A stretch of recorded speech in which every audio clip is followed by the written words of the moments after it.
do have only one item. We'll move right along. Okay, we will now take up the discussion agenda. In accordance with Council Policy 000-21, the Rules Committee may take the following actions on the discussion agenda. 1, the committee may request that proponents of a proposal or a city department furnish background information, provide analysis of the proposal, and report back to the committee. 2, the committee may refer the measure to the city attorney's office with policy direction to prepare further changes to the draft ballot measure. Or 3, the committee may forward the measure to the council for consideration. Or 4, the committee could take no action. If the committee takes no action on a proposal, then the committee's consideration for that proposal is ended. With that, Natalie, please introduce the item. Thank you. Thank you, Chair. Item 1, consideration of an empty home tax ballot measure proposal by Councilmember Elo-Rivera. And if you'd like to call in to give comment on item 1, please call 1-669-254-5252. When prompted, the webinar ID is 160-439-9420 #. Chair. All right. Thank you, Natalie. With that, I'll turn it over to District 9 to introduce yourselves for records and let us know how much time you need. All right, thank you so much, Council President. I have some brief introductory remarks, and then we'll turn it over to Maya for the presentation. First, I want to thank you again. I want to acknowledge up front that it is a bit unorthodox to bring forward an item that is similar to one we heard just a few weeks ago, and so I appreciate your flexibility, our colleagues for making themselves available for this special meeting, and the City Attorney's Office, the IBA, and the Treasurer's Office for working hard once again after already working hard on the last version. The reason we're back here is simple. San Diegans are paying too much for housing and families can't wait for action. When homes sit empty for most of the year during a housing shortage, that hurts all of us. Renters, first-time homebuyers, and the communities that depend on teachers, firefighters, and other essential workers being able to live where they serve. Last month, we shared the vision and values motivating our broader proposal. I'll point to that again because those values have not changed. We desire a San Diego that works for the people who live here and where everyone who lives here sees a future for themselves, their family, and their friends. Same values and our motivation remains significant. The revised proposal reflects what we heard during last month's meeting, which seemed to be a willingness to move on the clearest point of consensus, vacant homes. It's narrowly targeted. It exempts primary residences, licensed short-term rentals, and long-term rentals, and it is designed to be effectively implemented and legally sound. With that, I do have one question for the City Attorney before Maya begins her presentation, and that's just a procedural question as to whether or not the Rules Committee can vote to advance this to Council following this hearing on this new ballot measure without any additional hearings between now and Council. I'll answer that question. Thank you. This is a unique situation, and this committee previously heard a different version of this proposal. Thus, it is permissible for the full council to consider this proposal under Council Policy 000-21. Thank you so much. With that, I'll turn it over to Maya for the presentation. Good morning. My name is Maya Rosas, Deputy Chief of Staff for Policy. On behalf of Councilmember Elo-Rivera, I'm here to present the consideration of an empty homes tax ballot measure proposal by Councilmember Elo-Rivera, and I will need about 13 minutes.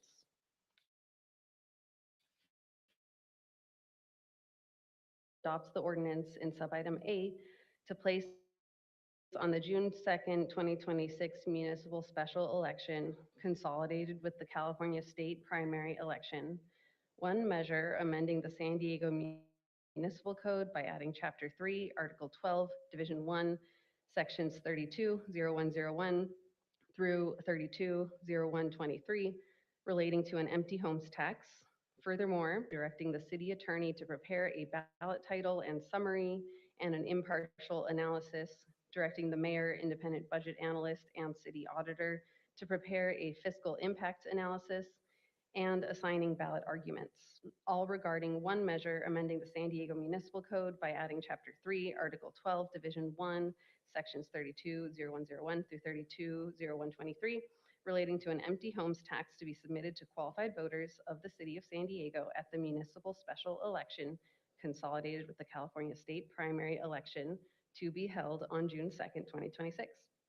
The ordinance for review today is a working draft subject to change if forwarded to council based upon feedback received and to clarify language as needed.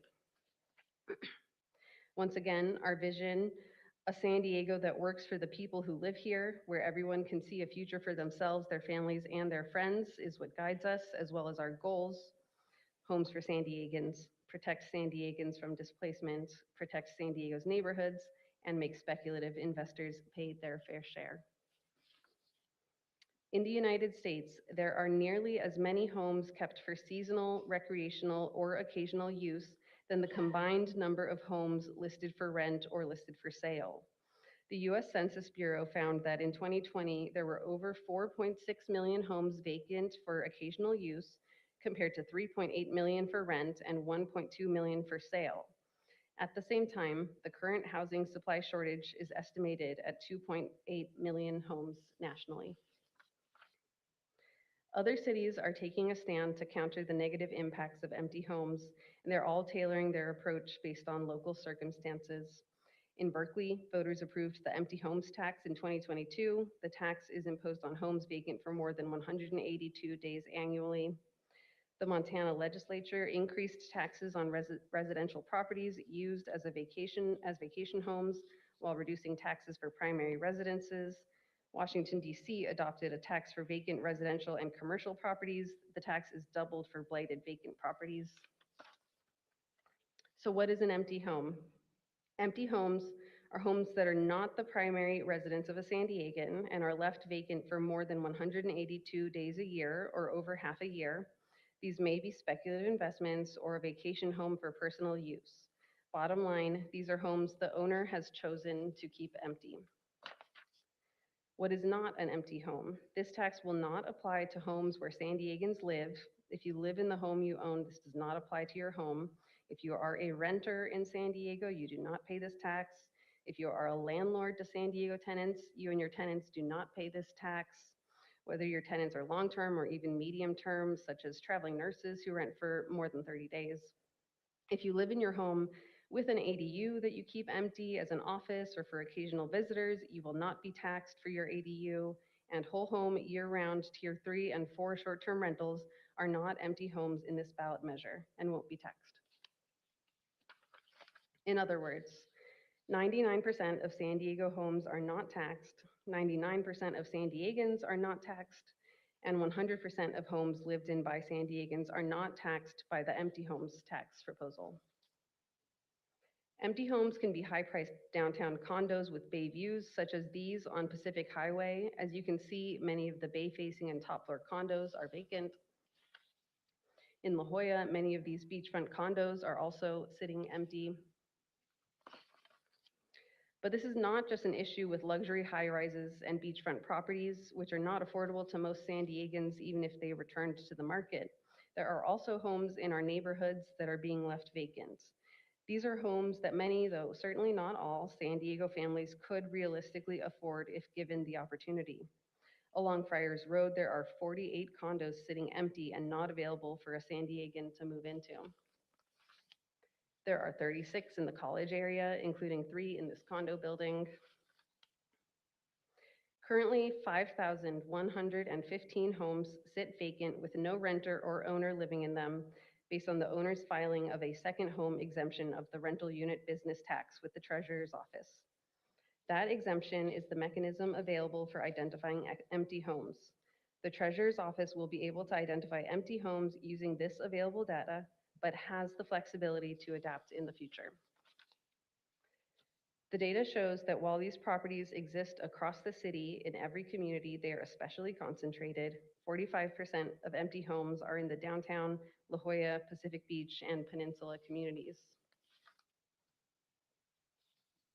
Currently, owners of empty homes do not pay any additional taxes or fees for their impact on the cost of housing or additional impacts such as hollowing out neighborhoods, reducing school enrollment, and changing the neighborhood character. For all these reasons, we have proposed an $8,000 annual tax per empty home beginning in 2027, which increases to $10,000 in 2028. Empty homes held by corporate and institutional investors impose additional burdens on San Diego's housing market by removing homes from residential use and treating housing primarily as a financial asset. Corporate ownership is also a reasonable proxy for commercial scale activity and speculative behavior that undermines neighborhood stability, reduces housing availability, and makes it harder for San Diego families to compete for home ownership in the communities where they live and work. Corporate entities often benefit from structural advantages that individual homeowners do not, including easier access to capital, the ability to make all-cash offers, portfolio strategies, and the capacity to hold properties vacant without the same pressures faced by a household seeking stable housing. Those same structures can also make enforcement more difficult. When an empty corporate-owned home creates blight, code issues, or neighborhood impacts, it is often harder for the city and neighbors to quickly identify responsible decision makers and secure compliance. In practice, LLCs and similar entities can reduce transparency and diffuse accountability, increasing public costs and delaying remediation. For these reasons, imposing a higher rate on corporate-owned empty homes is a fair and administrable way to reflect their disproportionate impact, promote compliance, and protect housing availability and neighborhood quality. Accordingly, the measure applies an additional surcharge of $4,000 beginning in 2027, increasing to $5,000 beginning in 2028. We developed exclusions from the tax that are reasonable and allow for some empty homes to not be taxed, with appropriate verification by the Treasurer's Office. The exclusions include disaster period, family in residence period, homeowner exemption period, lease period, non-ownership period, owner death period, legacy owner hardship period, owner in care period, and qualifying military service period. Exemptions are slightly different than exclusions, but still require verification from the treasurer to be exempted from the tax. The main exemption that may apply is for an owner who lives on site of a property with 4 or fewer separate residential units, including accessory dwelling units and junior accessory dwelling units. If forwarded, we will bring an updated ordinance to council that includes any changes that come from today's hearing.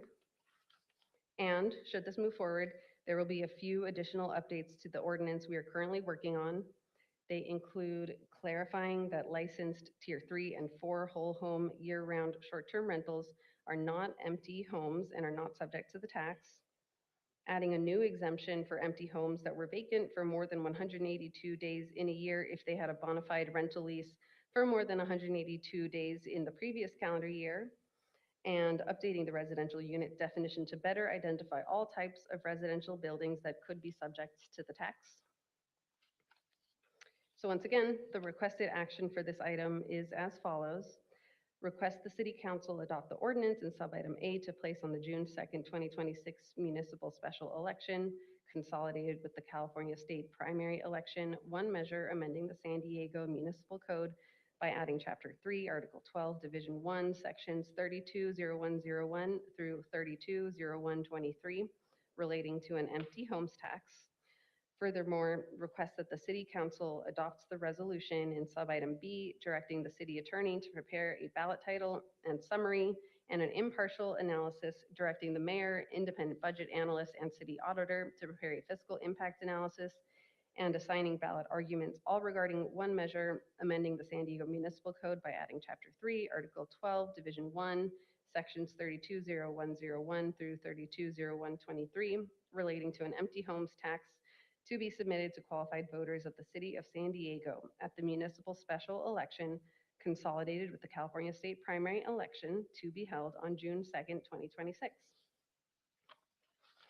I want to express our team's appreciation for David and Brett from the City Attorney's Office and Liz, Ricardo, Matt, and Gerardo from the Treasurer's Office, and we are available for any questions. Thank you. All right, thank you, Maya, for the presentation. We will now hear a presentation from the Office of the Independent Budget Analyst. With that, Give us your name for the record and let us know how much time you will need. Good morning. Thank you, committee. I am Jillian Andalina with the Office of the Independent Budget Analyst. Noah Fleischman is here to present the report we released yesterday, providing a fiscal impact analysis of the proposed empty homes tax. The one comment I'll make before handing it over to Noah is that if this proposal moves forward, our office will work with the CFO and city auditor to further refine revenue projections for the measure's official fiscal impact statement to be included in the voter pamphlet materials as required by the municipal code. Therefore, our analysis may be further refined over the next 2 weeks. With that, I'll hand it over to Noah. Thank you very much, Jillian. I'd also like to thank the Treasurer's Office, District 9, and the City Attorney for their assistance in providing data and information. As Jillian mentioned, our office released IBA Report 26-05 yesterday evening. That report is attached to the backup materials online for this item and is available on our website. I am going to breeze through this slide because Maya already covered the tax rate surcharge and the exempted units under the ordinance. However, I do want to highlight some additional ways in which properties could be exempted from the tax or exit the pool altogether. That would be that the property converts to a short, medium, or long-term rental. However, that may be an intended positive outcome of the ordinance. Properties are sold and no longer used as vacation homes. As we'll discuss more later, the owner corrects or changes the rental unit business tax exemption to something other than an empty home that they qualify for, or the owner attempts to avoid the tax in other ways that may be illicit. And on this last point, we'll also discuss later the importance of enforcement. To understand the impacts this tax may have, we looked at 4 comparable municipalities: Berkeley, Oakland, Washington, D.C., and Vancouver.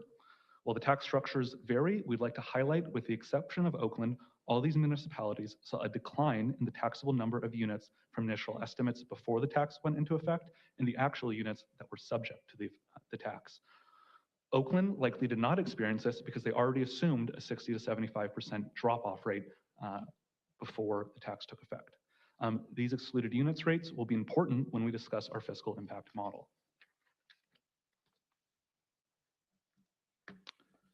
Some key takeaways from benchmarking: since other cities experienced unit drop-offs, we may want to assume in our model and estimates similar levels of drop-offs. Revenue will decline over time, which was observed in Vancouver as more units stop being vacant and enter the rental market or are sold, but that may be an intended positive outcome of the ordinance. In the case of Berkeley, they have a rent stabilization board that collected data on vacant rental units, and we do not have a comparable system, so we're forced to use the rental unit business tax system as a proxy for determining the potential level of vacancy. And vacancy taxes are a tool that can reduce vacancy and add units to the market. However, the impact on affordability may be minimal due to the scale of new supply. So this is how we're going to understand the potential universe of taxpayers. As Maya mentioned, we use the rental unit business tax exemption for vacant/second homes. And just to walk folks through that a little bit more, the way that this works: if a property is sold or transferred, that new owner may fill out a form from the county that says that they would like a homeowner's exemption, which excludes $7,000 from their assessed property value, which saves them $70 a year. If they do not fill out that form, either because it is not owner occupied or it is owner occupied and they just don't fill out that form, the city presumes that unit to be a rental unit, sends them a rental unit business tax bill, and unless they otherwise exempt them from that bill, they pay the rental unit business tax. One of those exemptions is that they are a vacant second home or vacation home, which is defined as the property is not available to be rented any part of the tax year. This number, 5,115, importantly does not include other units that may meet the definition of vacant. Also, of the 5,115 units, we estimate that 43 are corporate owned using keyword searches like LLC, Inc., LTD, and irrevocable in the recorded title names for the owners of the properties. As I mentioned earlier, of the total universe of potential taxable properties, there are different ways that these units may be excluded. One of them being that the tax applies, but the owner is legally exempted from one of the exemptions in the ordinance. the owner corrects or changes the rental unit business tax exemption for the unit to something else that they qualify for, like being owner occupied, a family trust where a trustee, beneficiary, or family member lives in it, and is not rented. The property converts to short, medium, or long-term rental, the owner sells their property, or the owner identifies other loopholes to avoid the tax. The proposal before you is most similar to the one in Berkeley, which has only been in effect since 2024, but we have some early indicators of the amount of units that may be excluded. Berkeley had a 45% drop between their initial estimate of vacant units and the actual number of available units. Some reasons why San Diego may expect to see a similar or larger exit rate include the level of data accuracy. Berkeley had a pre-existing rent board that required reporting of vacant rental units, but San Diego does not. Using the self-reported REBT second home or vacation home exemption data as a proxy for vacancy may introduce additional uncertainty. And because of this, San Diego may see more data cleanup issues than Berkeley experienced. Additionally, there's differences in the intended taxpayer.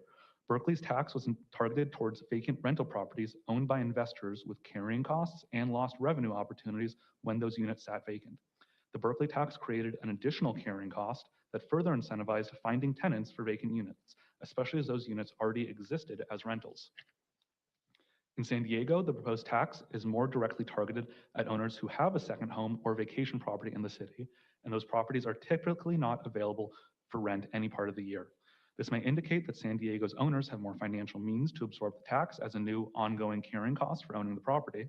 However, since the properties may be less likely to enter the rental market as opposed to already being in the rental market, like in Berkeley, owners may be more likely to change their behavior to seek exemptions such as selling their property, identifying potential loopholes, or otherwise seeking ways to avoid the proposed tax. San Diego's proposal also differs from Berkeley in the taxed amount.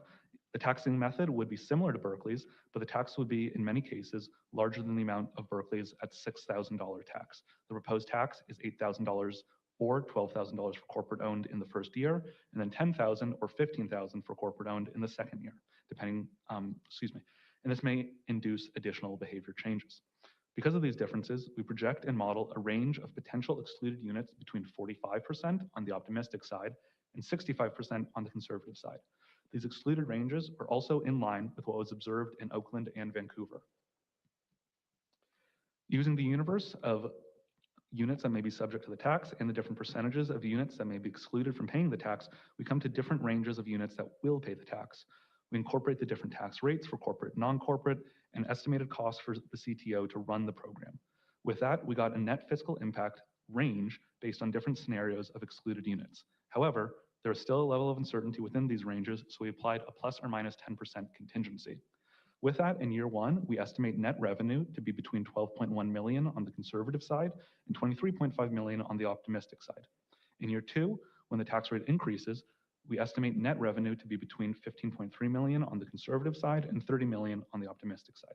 And as Jillian noted, these figures are subject to change between now and the submission of our fiscal impact statement if changes are made to the ordinance at committee or council and after consultation with the CFO and city auditor. And these graphs illustrate the data table in the previous slide and just show that as the number of excluded units increases going towards the right on the x-axis, the net revenue decreases along the y-axis.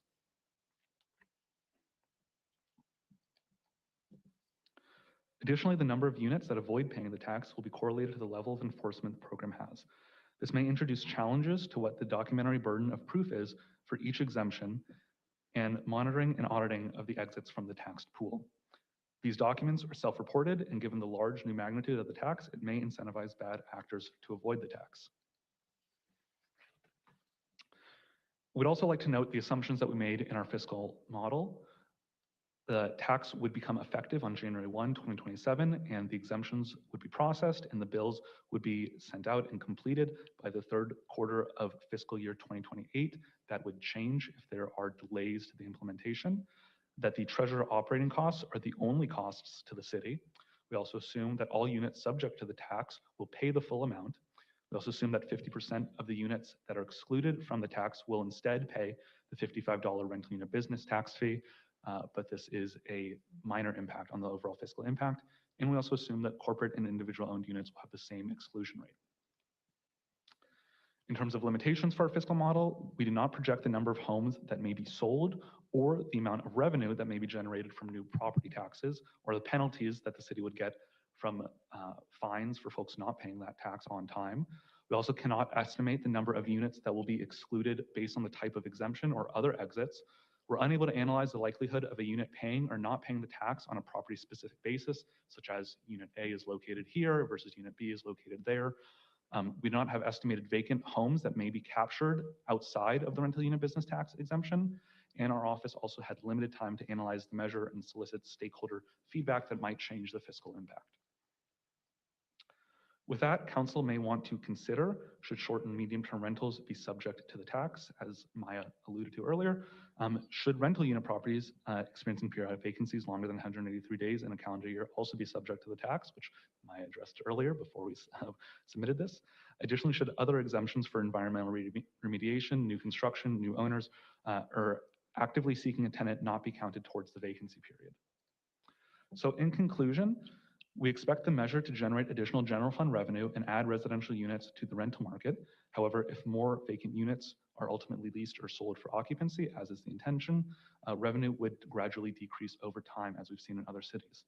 Revenue and housing impacts are highly dependent on owner behavior and city enforcement. And if the measure moves forward, revenue estimates and fiscal impact statements will be further refined in working with the city auditor as well as the CFO. With that, I and my colleagues are available to answer any questions that the council may have. Thank you. All right, thank you, Noah, and thank you, Jillian, for that full presentation at this early stage. So with that, Natalie, please proceed with public comment. Thank you, Chair. The public comment period for item 1 is now open. We have received 33 slips from individuals in chambers, and there are 11 hands raised in the virtual queue. Each speaker will have 1 minute. If you're here in chambers, please, and I call your name, please come up to the front of the room for better meeting management. We will begin with Zach Schlegel. Please approach the lectern, and you'll be followed by Brian Grarkey, Mary Grarkey, and Stephen Russell. Good morning. My name is Zach Schlegel. I'm here today on behalf of PATH. I want to thank Councilmember Elo-Rivera for his dedication in ensuring that homes in San Diego are used for San Diegans. One of the key challenges that providers like PATH face is the lack of throughput in the system. The shortage of viable, affordable homes means that our staff have limited options when their participants are ready to leave an interim setting. According to the Regional Task Force, average homelessness duration increased for most households, rising from 169 to 200 days overall between fiscal year 22 and 24. Nearly every month, around 1,000 people exit homelessness, thanks to the tireless efforts of the city and all of the homeless service providers who diligently and creatively find solutions for their participants. At the same time, we have a slightly larger number of individuals that are still entering homelessness each month. Meanwhile, there are over 5,000 homes in the city that are used as a vacation home or second home. Every unit of housing stock that would come online due to this tax would meaningfully impact our efforts to combat this trend and make homelessness more rare, brief, and non-recurring. Thank you. Thank you. Brian Grarkey. The proposed measure is similar to San Francisco's empty homes tax, which the Superior Court found violates the takings clause of the Constitution and the state's Ellis Act. City staff's report fails to mention current relevant case law and that the matter is pending before the Court of Appeal. While the staff report mentions Berkeley's program, it fails to mention that Berkeley property owners have filed an amicus brief in the San Francisco case in support of property owners. Council members, affected property owners, and voters need to know the complete story. It's striking that the ballot measure includes an exemption if the measure is found to be illegal. If the city knows that this could be found illegal, why move forward at this time? This would be an embarrassing and messy situation. With recent debacles, 101 Ash Street trash fee and Balboa Park parking fee, the city's residents are losing trust and faith in their elected leaders. Why risk doing it again by rushing this ballot measure through? Forcing owners to sell or forcing them to rent is a violation of basic property rights and is a taking. Do not move this measure forward. Thank you. Mary?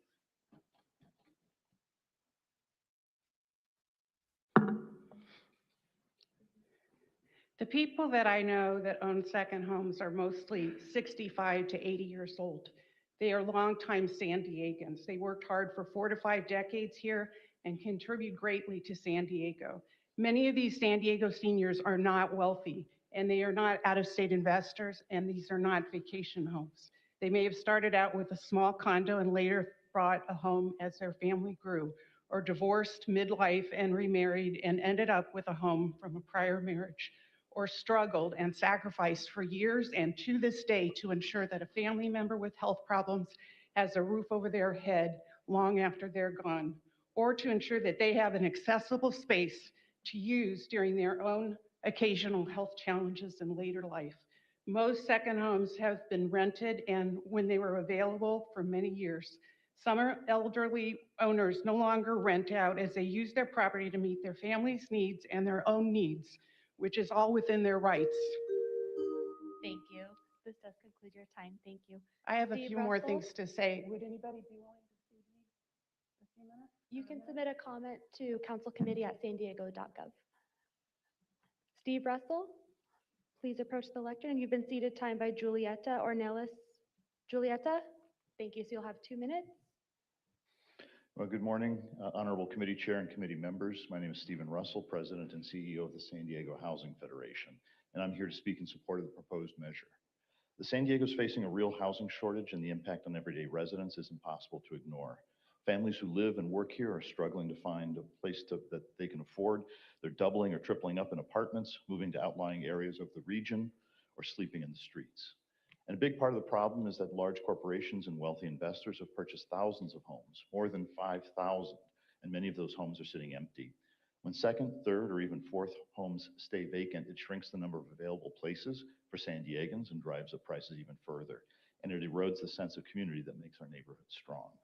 The measure before you aims to take a practical step toward addressing this. It would place a tax on big corporations and wealthy investors who keep homes vacant and off the market. The idea is straightforward. Encourage them to make these homes available for the people who actually live and work in San Diego. And if they decide not to, the tax revenue generated would go toward building more affordable housing, supporting critical public services, and improving essential infrastructure, things our communities urgently need. What this proposal really does is give San Diegans a fair chance at finding a home. It helps free up properties that are currently locked away from the market and increases the overall housing supply. It also includes strong transparency measures for the public so that they can see how the money is used with oversight and independent audits to keep the process accountable. There's a broad coalition of community organizations, homeless service providers, housing advocates, labor groups, and residents who support this. And it reflects a shared belief that San Diego should be a place where people can put down roots and build a stable future. We urge you to prioritize homes for San Diegans and support this action today. Thank you. And if the following individuals can please come up to the front of the room: Sheila Barefoot, Kevin Darnell, Courtney Baltiski, and Kim Douglas. So Sheila, please approach the lectern.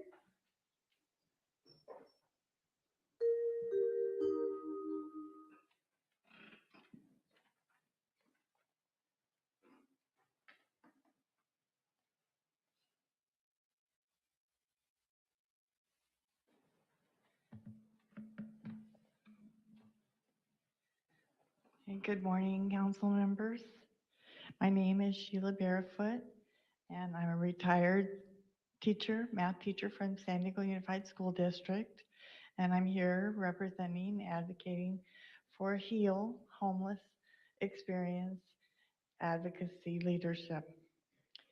And I'm here to support for the empty homes tax.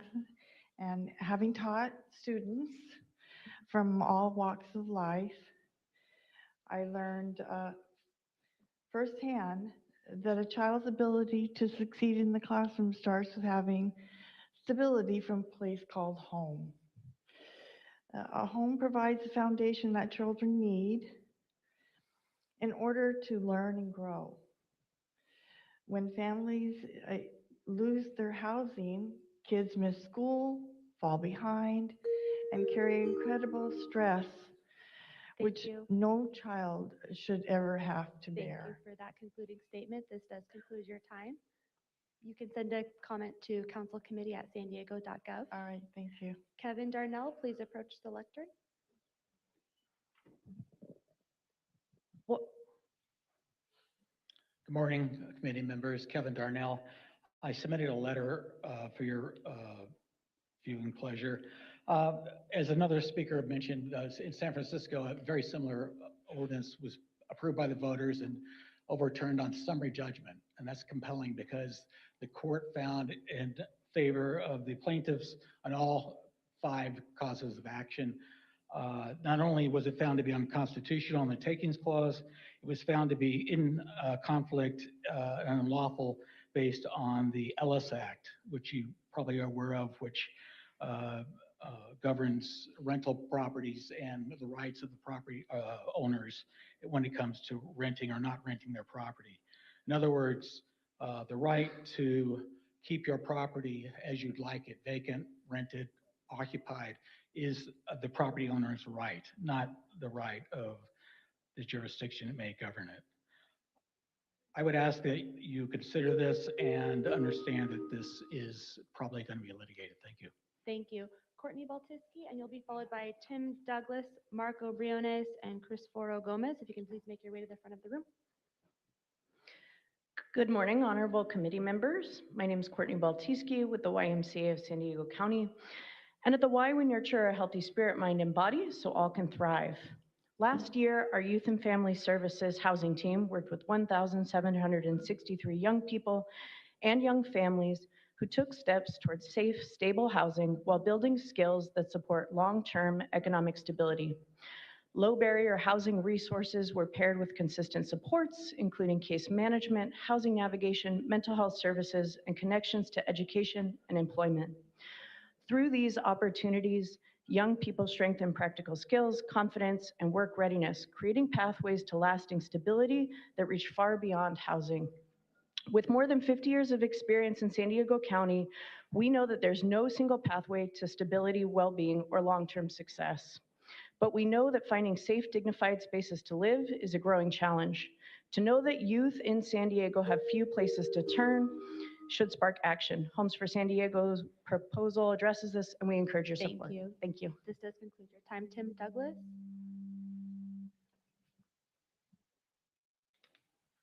Good morning. Tim Douglas, elected president of ASME Local 127 with the City of San Diego Skilled Labor. We are in support of this measure.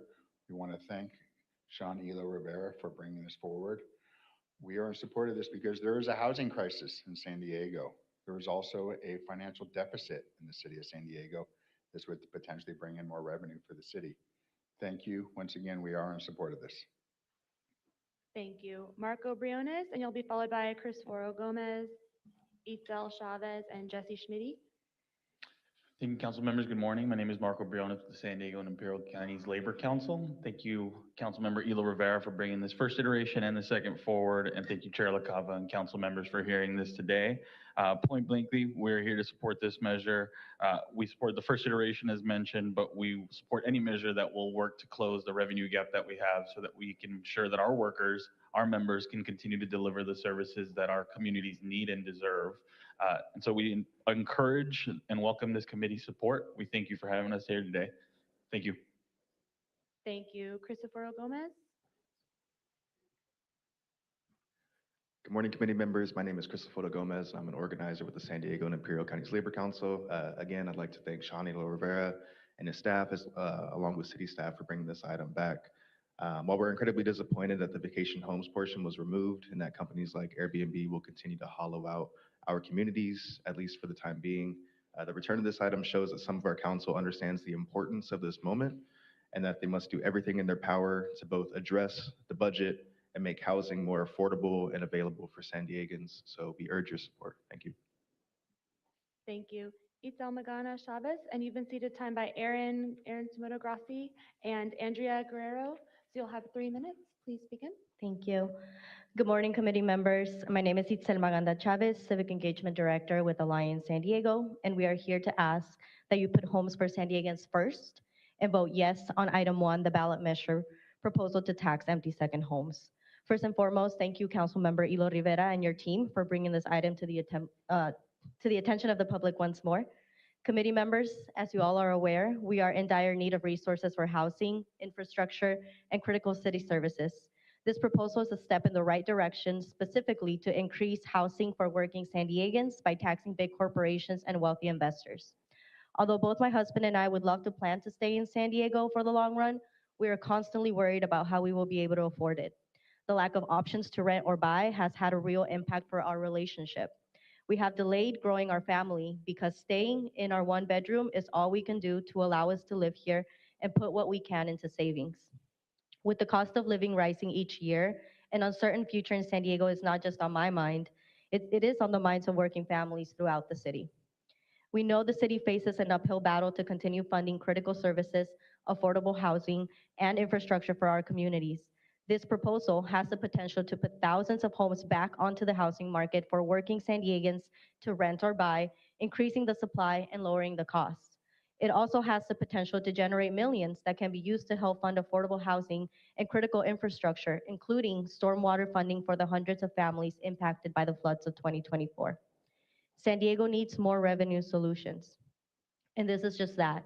One way for those who have more than one home, including big corporations and wealthy investors, to pay their fair share and help make San Diego a better place for all of us. This proposal also puts voters in control of deciding how the revenue for affordable housing and other items are spent through public input, transparent oversight, and an independent audit. We are looking forward to the continued efforts in getting this proposal to the full council and then the voters. Whether empty second homeowners pay the tax or make property available to rent or buy, San Diegans win and the housing supply increases. For this reason, we ask you to support item 1, the ballot measure proposal to tax empty homes. Thank you so much for your time. Thank you. Jesse Schmitty, please approach the lectern, and you'll be followed by Janika Faulkner, Mohammed Umar, and Denise Newell. If you could please make your way to the reserved seats at the front of the room. Good morning, Chair and committee members. My name is Jesse Schmitty, State Policy Manager for Alliance San Diego, standing before you today in support of the empty homes tax. Homes are for people, not a place to park excess assets and wealth. This proposal would give San Diegans a fair chance of finding a home by discouraging big corporations and wealthy investors from snatching up homes and keeping them vacant and off the market. The empty homes tax could potentially bring up to 5,000 new opportunities for San Diegans. I had the opportunity to interview and talk to multiple San Diegans this week. San Diegans who helped build this very city yet can barely afford to live in it. Households here with 5 or more family contributors, individuals working not just 1, 2, but sometimes 3 jobs to afford housing, and families even contemplating moving to Tijuana. These people represent the best of San Diego, all we are and all we strive to be. We encourage this committee to support this measure today. Thank you. Thank you. Janika Faulkner. Halka Meme Yu Taminyawe. I am Janika, a D4 resident with Alliance San Diego and a member of the Community Budget Alliance. I support this measure to target empty second homes. It ensures the people wealthy enough to own second homes in a city where affording one home seems out of reach pay their fair share. While thousands of San Diegans struggle to keep a roof over their heads, people owning multiple homes that sit empty is a moral issue. It is greed that costs San Diegans stability, dignity, and their right to own a home. I myself have been searching for a home for over 3 months to rent, but with the current housing shortage, have continued to struggle. This proposal could possibly free up thousands of additional homes for San Diegans like myself to rent. I urge you to support this measure and stand with San Diegans fighting for the dignity of the home. Thank you. Thank you. Mohammed Umar, and you'll be followed by Denise Newell, Jesus Munoz, and Patricia Mondragon. Good morning, Chair and committee members. My name is Mohammed Omar. I'm with the Partnership for the Advancement of New American. I'm here in support of the Homes for San Diegans proposal. San Diego families are struggling because housing costs are simply too high. While working people are trying to rent or buy a home, large corporations and wealthy investors have purchased thousands of properties and are leaving them, many of them vacant. These empty homes reduce supply, drive up prices, and weaken the sense of community in our neighborhoods. This proposal creates accountability. It encourages investors to either put vacant homes back on the market or contribute to a tax that funds affordable housing and infrastructure. Either way, it increases access to housing and gives working San Diegans a fair chance. This is about prioritizing homes for people who live and work here, not homes sitting empty and investment assets. Thank you. Thank you. Denise Newell? Jesus Munoz?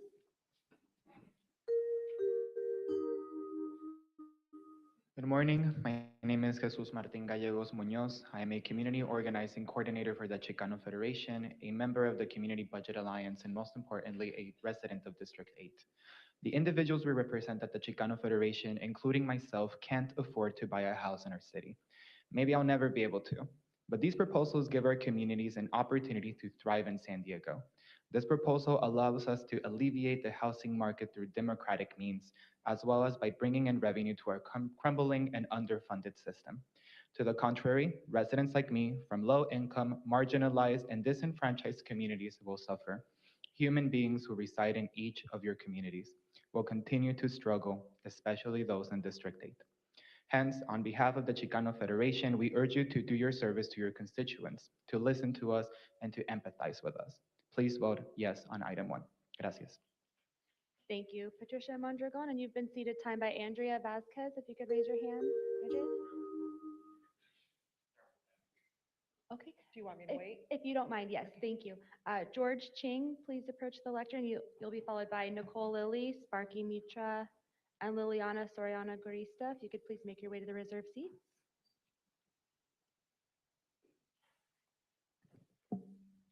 Good morning, Chair and Committee. Thank you for your time this morning. My name is George Ching with the Pacific Southwest Association of Realtors, here to speak in opposition to the proposed tax. We agree with the goal of the proposed tax of creating more homeownership opportunities, but we disagree with this particular approach.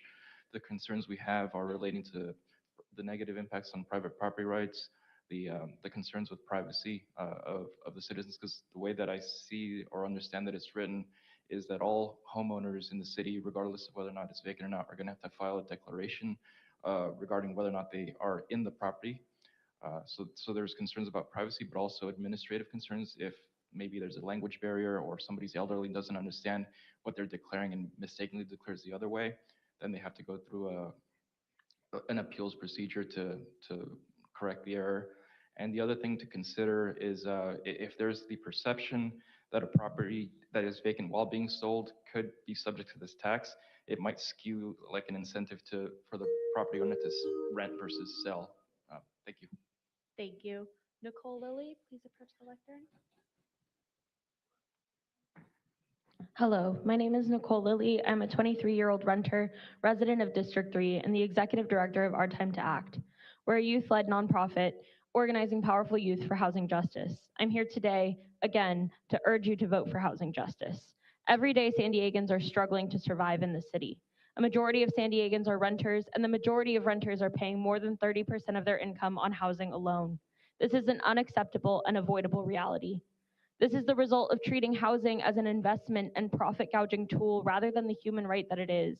As more of our neighbors are thrown into houselessness and housing insecurity every day, as we continue to fall woefully short on our housing development goals, as we face devastating cuts to essential services due to a growing budget shortages, it is inexplicable why we should allow over 5,000 homes to sit entirely empty without consequence. Whether it creates revenue or puts these homes back into the hands of San Diegans, your vote on this item tells you how you view housing. Do you believe housing is a tool for profit or a human right? I urge the committee to pass this. Thank you. Thank you. Sparky Mitra, Sparky, and you'll be followed by Liliana Garista, Patricia Mondragon, and Lee Tron. Hi, all. My name is Sparky Mitra, and I'm a bioengineer and San Diego resident here today because the time has come to prioritize housing and affordability. I come here today to urge you to vote for this empty homes tax. Our city may be beautiful, but it continues to ignore its most vulnerable. The tax would at worst help put a huge dent in the city's deficit and service, and at best ensure that thousands of additional San Diegans can rent or own property, still serving us. The people win regardless. Rising rents and home prices are pushing me and my friends further from our communities. This tax is a practical step towards keeping our city vibrant and diverse and livable for the next generation. If you're truly the champions of affordability and housing justice that the community can hope to rely on, as honest representatives of our needs, I urge you to vote for this empty homes tax. Thank you. Thank you. Liliana?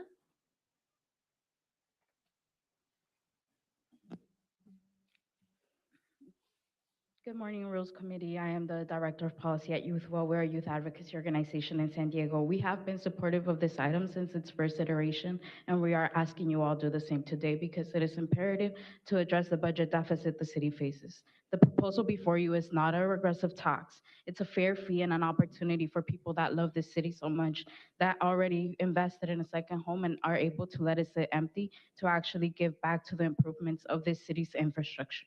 With your support today, youth programs will be a step closer to where they need to be. What cannot continue to happen is you tasking youth with another year of taking away services they heavily rely on. Due to San Diego's huge economic disparities, this is relevant to all vulnerable populations that reside within each of your districts. Don't let the decision you make today be tied back to a political game of endorsements, campaign money, and the pockets of wealthy people. Please pass this proposal today. Thank you. Thank you. Patricia, please approach the lectern. And you've been seated time by Andrea. If you could raise your hand. Andrea, thank you. Still have 2 minutes. Good morning, Patricia Mondragon, Alliance San Diego, in support of a tax on second vacant homes owned by wealthy investors and corporations. San Diego and North Park have been my home since 1969. Like many longtime residents, I'm still struggling to afford a home, to afford rent, and even to stay in the city that I love. I don't want to be a renter for the rest of my life. The cost of moving, rising rents, while state wages stay the same, make this an impossible situation. I wasn't able to buy a home earlier because of student loan debt. I watched year after year as prices rose faster than working San Diegans could afford. Even when they could afford it, the competition would outbid them. I worked in real estate and I saw firsthand how often speculators outbid local families with all cash offers. When our neighbor passed away, an investor bought the house next to my parents in North Park. They left it vacant for over 5 years, while the value more than doubled in 5 years. No housing was created, no family was helped, and profit was the only goal. Homes should be for people who live and work here in San Diego, not for corporations to warehouse wealth. A vacancy tax is a reasonable step to discourage speculation, return homes to the market, and to restore opportunity for residents who call San Diego home.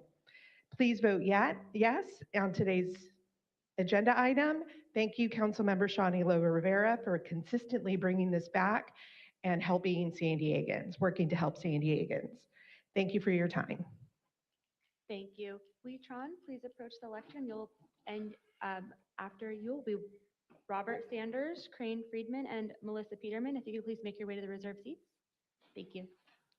Hi, my name is Wee Chan, Executive Director of Big Voices. My community are immigrant, refugee, Vietnamese communities all over County San Diego. A lot of us have always told that to come to America, you work really hard and then you can own homes. We don't. Not in this economy. I certainly gave up the idea of buying a home. I rent in North Park, and I'm really saddened that a lot of my friends also move away. We are bleeding people out of San Diego. You have to do something about this. And basically, when you know that the cost to build houses is so high, so this is the most logical thing that you can do is convert a lot of those second home back into the market to make it affordable for a lot of us here. I don't want to move away yet. I still have a lot of work to do, and I hope that you can also help me, help my communities to stay here. Please vote yes. Thank you. Thank you. Robert Sanders?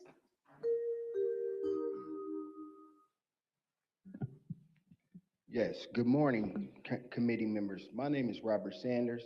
I'm a resident of District 4, the Political and Community Coordinator with SEIU Local 221, and the Community Budget Alliance member. Housing should be a human right, yet in San Diego, thousands of people is struggling to stay housed while second homes sit vacant.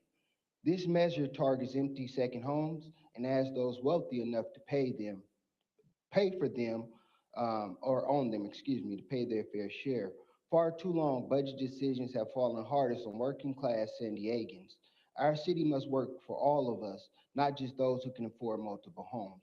I urge this committee to support this measure and move it forward. Thank you. Thank you. Crane Friedman? Good morning, Chair LaCava and members of the Rules Committee. My name is Crane Friedman. I am the Political Director of San Diego City Firefighters Local 145. Local 145 was disappointed by the way that the blockage of the first iteration of this measure. Nevertheless, we stand in full support of the empty homes tax before the committee today. The reality before us as it relates to fire is that 911 response times are too long. We're struggling to recruit and retain firefighters, and we're overall hanging on by a thread. This measure would generate desperately needed revenue for the city and/or potentially free up thousands of homes for San Diegans, including many firefighters who currently have to make commutes of 60 to 90 minutes or more just to be able to live in a home that they can afford. I want to thank Councilmember Elo-Rivera for bringing this forward. Thank you.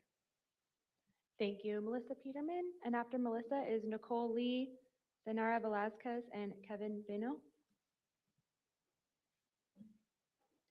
Good morning. My name is Melissa Peterman. I'm the Executive Director of Townspeople, and we're a nonprofit housing provider.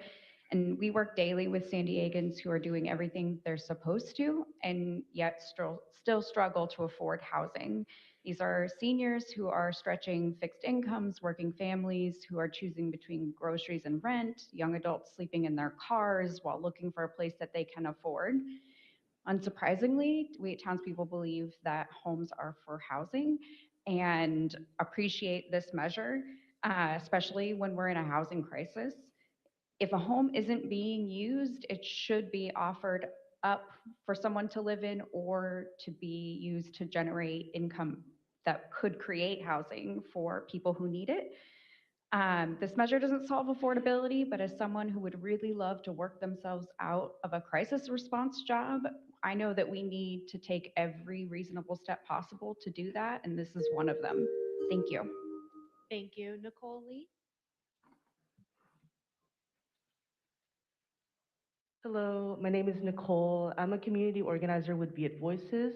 I have a whole speech written out, but I feel like it's better to tell you a story about my friend, Susan van der Linden. She's an 80-year-old friend of mine, and I met her in Imperial Beach, and she was a very cheerful person, a very warm person. She let everyone into her house, greets everyone with the same warmth, and she was evicted from her apartment because of a no-fault eviction to renovate the apartment. And it was really heartbreaking to see her leave because she's such a valued community member. And now she's in Arizona living with her family. But it was very heartbreaking for her to uproot her whole community and her family and her life here to be able to move. And I'm in support of this measure. Thank you. Zenara Velazquez, and you'll be followed by Kevin Beno, Gabby Simone, and Kyle Weinberg. Okay, hello. Last time I spoke, it was on behalf of Housing for San Diegans. With the inclusion of the short-term vacation rentals, we believed there was a larger incentive to return homes to the middle and long-term housing market. Without this inclusion, Housing for San Diegans has not taken an official position, given its lesser impact on the long-term housing market. As an individual, I continue to support this revised proposal because it will decrease the incentive to buy housing as a purely investment vehicle without allowing the physical space to be used to house an individual. It would also generate much needed revenue for our city. I would like to suggest adding an exemption for individuals in government custody. If formerly incarcerated individuals do not have a home to return to after their incarceration, they often wind up on the streets. And with the federal government kidnapping and jailing our immigrant neighbors for as long as possible, I do not want them to also lose their home when they finally return. Thank you. Thank you, Kevin. And following Kevin, we have our final three in chambers, Gabby Simone, Kyle Weinberg, and Omar Arita. Kevin, please begin. Good evening, Council. My name is Kevin Vino. I am a Housing Justice Director at Our Time to Act. I appreciate Council for bringing this back despite being a bit diluted because the budget is a very big issue, and I know you guys have been working hard to fix that, but a lot of the issues have been definitely stemming from who is going to be paying for this budget deficit, and so having a tax that is going to only be applied to people who can have the luxury of affording a second home is great for lower and middle income residents who have definitely been overburdened with a lot of the taxes here in the district. I am a D1 resident where vacant homes is a pretty big issue in the region. I've canvassed many areas in the surrounding region where residents have been priced out of D1 due to the surrounding areas being housing's already being taken up by folks who just leave them empty most of the year round. So I strongly urge council to vote yes on this. Thank you. Thank you. Gabby? Uh, Good morning. My name is Gabby Simone, and I'm a community organizer with Viet Voices, and I'm a resident of District 3. I'm here in support of the empty home tax ballot measure proposal because at the end of the day, this is about fairness. It's hard to explain why in a city where so many people are struggling to pay rent, some homes just sit empty. I think about regular families, people working full time, doing everything right, and still barely getting by. Meanwhile, housing is being treated like a stock to hold on to instead of a place for someone to actually live. To me, this isn't complicated. If we're in a housing crisis, homes shouldn't be sitting vacant. And if they are, the city should at least use that as a way to fund affordable housing and basic services that help everyday people. This measure feels like a small but important step toward making our city work better for working families and not just people who can afford to buy property and leave it empty. That's why I'm supporting to move it forward. Thank you. Thank you. Kyle? I'm Kyle Weinberg, president of San Diego Education Association, representing over 6,000 educators in San Diego Unified School District who have endorsed this measure. Since 2009, our district's enrollment has decreased by almost 30,000 students. The biggest driving factor for this drop in enrollment is the outrageous cost of housing in our region, which is driving families to leave our city or delay having kids because they can't afford to rent homes here. The same neighborhoods with the highest concentration of empty homes are the ones where young families can no longer afford to live and where our schools have lost so many students that veteran teachers are being transferred out or being torn away from the communities that we serve. This measure will lead to more homes being rented out to families with children, which will save teacher jobs. Council members, I urge you to advance the democratic principles that we so desperately need during these times and put this measure on the ballot to let the people of our city decide. Thank you. And our final speaker in chambers is Omar.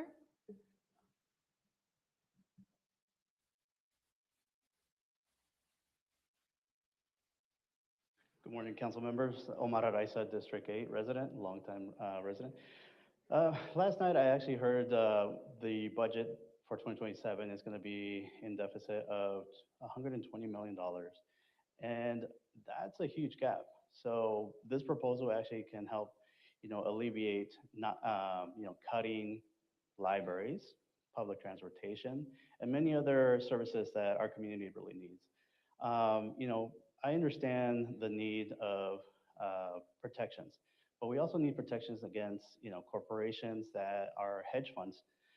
And I would also include possibly an amendment or a follow-up resolution to put in 90 to 120 days before a corporation can buy a home or a piece of land. So that way, housing first for first-time home buyers and many other individuals that are staying local, investing in our community. That's just an idea. Thank you. Thank you. This concludes in-person public testimony for item 1. We will now move to the virtual queue. I've started the 5-minute timer for all those in the virtual queue to indicate that they have public comment. We have 21 hands raised. And as a reminder, each speaker will have 1 minute. Nolan Stemple, please unmute and begin. Hi there, I'm Kat, and I live in District 7, and I completely, you all city council people and the mayor said that when you build, that the rents will go down. We built in the last 4 years over 30,000 homes. The rent has not gone down. Most of those are rentals, so you're not even providing any chance for us San Diegans to purchase homes. And not to mention, you think 5,000 homes, you're going to tax them. It's just a money grab. You're going to tax them, and they're going to sell their homes, and that's going to provide housing and fix everything. Homelessness is still up. You're raising money taxes on everything, and all you do is sit around and think about how can we get San Diegans to pay more? What about working for us, our safety, our affordability? It's ridiculous. You guys need to get your priorities straight. You need to learn how to manage a budget and stop taxing us. Thank you. Our next speaker is Andrea Ebbing. Please unmute and begin.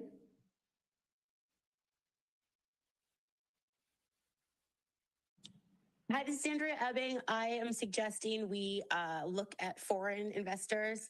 I heard there's a large Chinese nationals or people from China are buying up swaths of homes and communities. I think we should double or triple charge them for taxes if you're going to be from out of the country.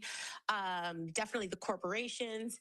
And it would be just lovely to go back through, I guess, like the last 10 years or 15 years of like corruption and fraud cases, and whoever has served, has had a role in public service and benefited from that, but then found to have like misappropriated funds, committed fraud, done anything like that, they should be, that we should take their homes away from them and apply whatever that money is back toward the community, because corporation, we can't just like lose millions of dollars and not have a consequence for it. We need to have consequence for deliberate actions taken against the community. Thank you. Thank you. Our next speaker is Blair Beekman. Please begin. Hi, Blair Beekman. This is really interesting measures that is addressing how to put people first instead of our corporate profit-making structures. This is quite a shift possibly in what you're doing. I used to consider these sort of things with friends, when San Diego, like 30, 40 years ago, and this stuff is just starting to come to fruition now. I've read in the newspaper articles that the Airbnb is not very much against this item, what's being presented and proposed. Thank you to Council President Elo-Rivera and San Diego City government staff for their research and figuring out this sort of plan that seems to be a good compromise from the efforts of last time. Good luck in how this is addressed, and that we are addressing our human values before corporate profit. Good luck in your efforts. Thank you. Thank you. The original, please unmute and begin. Yeah, I'd like to echo what Kat said, because this is all smoke and mirrors. This is a tool for profit for you guys, but this isn't going to make the rents go down. And people are having rentals that they're trying to rent out that people aren't even renting. So it's like, and this isn't going to help people with their income or be able to purchase a home. You guys do things and you act like this is really going to help, but you raise taxes all the time. And the fact that you're saying that if there's a disaster, it's only 2 years after that. Well, people have spent 2 years trying to go through litigation with you guys just to retrieve back what they lost, and are still trying to recoup that. So, I mean, you're going to be punishing these people for actually your own negligence when you're doing this. So it's like all these people that think that all of a sudden they're going to, if they can't afford rent now, it's going to just get worse. So other things need to change. This isn't going to move the needle forward, except for it's going to put money in your guys' pockets with people who can already pay that. And if they can't, you'll take their home. This does conclude your time. Our next speaker, Jennifer Rosas, please unmute and begin. Hello. Thank you guys for having this conversation today. I just want to say that I work in the construction industry. I'm an engineer. I know that San Diego is a fabulous place to live. I certainly feel lucky and fortunate to live here. But I will say that me and both my husband and I, we have a young family. We struggle to be able to afford a home. My husband has a PhD in genetics. Like, we are smart, capable people. Rent is expensive. Buying a house is astronomical. It's not feasible for us. I've given up on the idea. I just want to say that I know how we are in a housing crisis. We need to address supply. And this measure, it's not meant to make money. Okay, we're not trying to make money here. Does it add some money? Yeah, it's a great little side plus, but the main goal here is getting housing available to people to try to help This does control conclude your rent. time. Thank you. Thank you. The 5-minute timer has concluded. We have 20 hands remaining in the virtual queue. We will take no additional callers after these 20. John Stump, please unmute and begin. Good morning. The city has a spending problem, not a budget problem. If they could keep a budget, they wouldn't be looking at a deficit. The concern I have is this is the thin edge of the wedge. Next, we're going to have a tax on vacant extra bedrooms. You know, if everybody would take one homeless person into their house and put them in their spare bedroom, we would address a lot of housing problems. So the next thing is going to be a tax on spare bedrooms. The city, the next thing I want to say is, who were the speakers? Primarily, they were the labor unions who are concerned that the city has overspent the budget, and they're concerned that they're going to lose jobs. Let's avoid a bedroom tax next. Thank you. Thank you. Our next speaker, phone number ending in 8700, please press *6 and begin. Joy Sanyatta. There are parts of this item that will only be clear as we implement and live them. Doesn't this apply to all of life? Yet we must have the courage to take our leaps. Here's my main point. We are one people, we are one family. One family has one pot of money used to cover their needs. In our city family, that includes all levels of income and revenue for sharing. Homeowners are part of our family's assets. Let's do one step at a time on this item. And if on the ballot, the family will decide yes or no. One people, one San Diego, love to all. Have a great day. Thank you. Our next speaker, Mike Fertali, please unmute and begin. Morning, Mike Bertali, Council District 6. There are three major flaws with the proposed empty homes tax. One, no sunset clause. Even the Berkeley tax ends in 2034. Two, no guarantee that the funds raised by the tax will be spent on public safety or critical infrastructure maintenance. Three, the new tax is intrusive and gives the city extraordinary audit powers. More to the point, giving the city the flexibility to adapt in the future when identifying empty homes should concern all homeowners. Please reject this tax. Housing is expensive in San Diego, but there are better ways to promote affordability. You can start by selling underutilized city office buildings for residential use. Thanks, and please have a good day. Thank you. Our next speaker, Gil Vera, please unmute and begin. Hello, good morning, council members. My name is Gil Vera, and I'm the director of the Housing Justice Collaborative at Legal Aid Society San Diego. I would like to thank Councilmember Elo-Rivera and his staff for bringing this measure forward to committee. I'm here to urge you to support the empty homes tax. San Diego is in a housing crisis. You have more than 5,000 homes in our city set empty for most of the year, not because they're unlivable, but because they're held as second homes or speculative investments. At the same time, working families are being priced out, rents remain unaffordable, and displacement continues across our neighborhoods. The empty home tax is targeted and reasonable response that does not impact the vast majority of San Diegans. It does not tax primary residents, rented homes, ADUs, or people facing hardship. It affects a very small share of properties, homes that are intentionally kept vacant while protecting everyday San Diegans. This policy does two important things. It encourages empty homes to go back into the housing market, and it generates millions of dollars annually that can be reinvested into rental assistance, affordable housing preservation fund, eviction prevention, the eviction notice registry, and other services for the in-house. Thank you for your time. Thank you. Our next speaker, Michael Curran, please begin.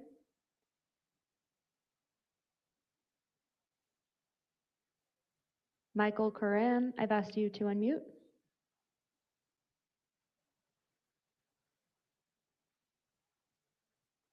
Okay, we will move on to Noah.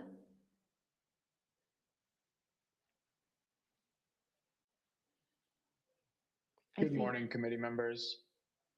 My name is Noah Yik. I'm a researcher and policy advocate with the Center on Policy Initiatives.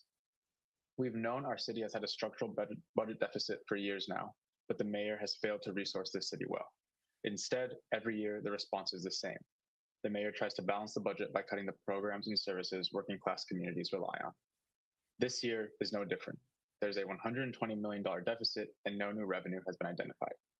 At the same time, there are thousands of San Diegans that struggle to keep a roof over their heads, while homes across our city sit empty, owned by wealthy people who can afford to do so. That is why we must support the empty second homes tax. It is a revenue solution that stops asking working class people to pay the price and instead asks the wealthiest to contribute their fair share. The revenue must be reinvested into what we know keeps folks housed, like housing instability and eviction prevention programs. Supporting the empty homes tax takes a step away from austerity and toward a city that invests in people and prevents harm before it happens. Thank you. Thank you. Our next speaker is Connor Robbins. Please unmute and begin. Good morning, Council. For Rules Committee, I'm Connor Robbins, the Chief Steward for Teamsters Local 986, representing San Diego Lifeguards. We are in support of the empty home tax, and we appreciate Councilmember Sean Elo-Rivera for bringing this item forward. This tax supports our members' ability to build a stable future in San Diego. Thank you for considering this item. Thank you. Our next speaker is Kiana. Please unmute and begin. Kiana Price. Hello. My name is Kiana Price with Pillars of the Community, and I am speaking in support of the housing. I will first like to say that the Homes for San Diego proposal will give San Diegans a fair chance of finding a home by discouraging big corporations and wealthy investors from snatching up homes and keeping them vacant and off the market. It will put voters in control of deciding how revenue for affordable housing and other items are spent through public input, transparent oversight, and independent audit. And it would raise millions of dollars to fund affordable housing, critical infrastructure, and essential municipal services that families and businesses rely on to get ahead. Thank you. Thank you. And as a reminder to those in the queue, the 5-minute timer has concluded. You can submit a comment to councilcommittee@sandiego.gov. We have 13 hands remaining. Dave KV, please unmute and begin. Thank you. I have a master's degree in economics from the University of Chicago. And I want to say that upfront, this proposal will not improve the housing situation. You're adding a cost to the housing pool by adding a tax. That cost will be passed on to renters and to people who buy houses. It's just unrealistic to believe that this is going to have any effect whatsoever on the housing pool, other than raise the cost of housing. Secondly, the people who have second homes have them for a variety of reasons. Someone said earlier that retirees have houses, they've lived there their entire lives. They use them to babysit their grandkids in the summertime. You're going to penalize people because of a lifestyle, not because of economic reality. Thank you. This does conclude your time. Our next speaker, Kristen Northrup, please begin. Good morning. My name is Kristen Northrup, and I'm here as policy advocate for Coastal Environmental Rights Foundation, also known as SURF. SURF was founded by a group of surfers for the protection of California's coastal resources. I'm here to voice support of the proposed empty homes tax ballot measure for consideration on the June 2026 ballot. San Diego continues to face severe housing affordability crisis. The data cited in the staff report demonstrates the clear relationship between housing supply and rental costs. When homes sit vacant for extended periods of time, particularly in a city with constrained housing inventory, those units are effectively removed from the market, exacerbating scarcity and placing upward pressure on rents and home prices. I respectfully urge the council to move this measure forward to the June 2026 ballot. Thank you very much for your time. Thank you. Our next speaker is Samantha. Samantha Schwimmer, please unmute and begin. Hi, good morning, council members. My name is Samantha Schwimmer. I am a resident of District 8, where I'm a renter. And I am really appreciative of the efforts of Councilmember Elo-Rivera and his team bringing this forward. I think it is imperative that our city has an opportunity to vote on what is a critical measure, not only for the revenue that it will bring into our city that we can put back into spending on affordable housing, but also in the disruption this will have on our housing market, making more houses available for working families. We're in a crisis in San Diego where our students, our children are being pushed out of neighborhoods. We have schools closing and schools with dangerously low enrollment numbers. So who knows how many more schools will close? Who knows how many more neighbors will be pushed out, not only outside of our city, but outside of our county. And this has an overall negative impact for our entire region. Thank you. This does conclude your time. Thank you. Our next speaker, Gail Freed, please unmute and begin. Hi, Gail Freed, District 3. The speakers were incorrect. Rents in San Diego have actually gone down and because of building, and more concessions are being offered. I want to add my voice in support of this action. Put this on the ballot. Let's do empty commercial buildings next. And I urge you to vote yes today. Thank you. Thank you. Our next speaker, Saad Assad, please begin. Good morning, council members. I think I support this tax. I see that I think I've voiced my concern that we have library hours and rec centers cut for the second year in a row. So it's important to explore revenue options. People who are not living in their homes they don't generate as much economic activity as people who do. So that means less sales taxes and that means less revenue. My main thoughts are more just implementation. Right now, it's using self-reporting. People will lie and avoid it if we're still using self-reporting. So just want to see if there's other ways. Can we use the water data to make sure it's more accurate? And then also just making sure it's legally clear. I know SF was sued for its tax. So how do we make sure that it's legally sound? So most concerned about implementation and making sure that we're not allowing a lot of tax avoidance and legal lawsuits. Thank you. Thank you. Our next speaker, Kevin Hastings. Kevin. Hey, I had to call all the way in from Colorado for this one. I've got 6 homes in San Diego County, and I just don't appreciate you guys stepping on my property rights. I worked hard for those to achieve the American dream. With the help of Prop 13 and the kind of annual appreciation, I was able to finally retire from my job. I tried renting these out. The renters they're dirty. They got kids. They're always destroying the place. They need to go get their own place. I mean, they need to stop being poor is really what it comes down to. Stop looking for handouts. That's all I got to say. You guys just need to step off. I agree with those other callers that you build more and more housing, the prices just keep going up. Honestly, maybe we just start taking away some housing and the prices will go down. That's all I got. Bye. Thank you. Our next speaker, Greg Barron, please unmute and begin. Hello, can you hear me? Yes. My name is Greg Barron. I'm strongly opposed to the tax. The proposed tax structure is very regressive and punitive. It would double the property tax rate for a median price home while minimally affecting that for a $25 million home. The rate is about double what you have in other similar taxes in California cities.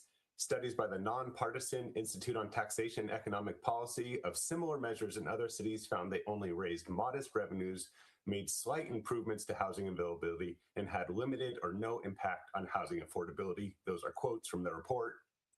There's also been the legal issues others have raised. The San Diego City's own 2025 annual report on homes recommended much more sensible strategies for trying to improve housing affordability, primarily by encouraging permitting for ADUs and multifamily developments. This is the third version of this proposal in less than 6 months, each with very different structures. The city is having all sorts of problems with its Balboa Park parking fee plan. The city needs to slow down, develop a holistic, rational, and data-driven approach to its housing budgetary needs. Thank you for that concluding statement. This does conclude your time. Thank you. Our next speaker is Jay Goldberg. Please unmute and begin. Good morning. Here in support. I appreciate Councilmember Elo-Rivera continuing to fight for a middle class. Current policy establishes a whoever had the money first got the choice pieces of land and subsidies while everyone else is fighting over scraps. 28% of these homes are single-family lots larger than 4,000 square feet, indicating a misallocation of large lots often held for pennies. If we do not manage land use, we will get more unwelcome massive developments versus modest infill. If it's such a hardship for owners to pay for their extra vacant homes, they can rent them out for a few thousand a month or sell them and dab their tears with their millions. Otherwise, I have major concerns with the treasurer being tasked as the enforcer, despite having several full-time staff. They failed at enforcing the short-term rental ordinance. I object to allocating any resources to treasurer until they are audited, and also agree that users self-reporting will lie about this and attempt to get out, and we need a stronger framework for managing that. Thanks. Thank you. Our next speaker, Nancy Bem, or Bem, Nancy? Hi, can you hear me? Yes. Hi, I'm Nancy with San Diego Families for Justice and Surge San Diego. A housing crisis requires bold solutions. We ask you to support the empty homes tax ballot measure. Families are delaying and choosing not to have kids because of healthcare costs or housing costs. Our unhoused neighbors can't end their homelessness without housing. This can provide necessary budget relief so that we can reclaim library and parks and rec hours. Capitalism is going to keep doing what it does, chewing up people, our lower middle class and lower income neighbors, as evident by that previous caller with 6 homes who wants to discriminate against families with children. We ask that you try to protect the residents of San Diego so people can choose to continue living here. Please vote yes on this and let the voters decide. Thank you. Thank you. And as a reminder to those raising their hand, the 5-minute timer has concluded. We have 5 hands remaining. Tristan Beery, please unmute and begin. Good morning, council members. My name is Tristan Beery and I'm the youth organizer at Youth Will. I am asking you guys to approve this item. As a former homeless youth, I am strongly in favor of this tax as the housing crisis is an ever-growing issue and there shouldn't be empty homes doing nothing to help us San Diegans. If folks do decide to move out, that's okay, because more housing and more homes is always a good thing as long as they're available. But the reality is that most of those who own 2 or more homes are certainly going to be able to pay and afford that $8,000 a year.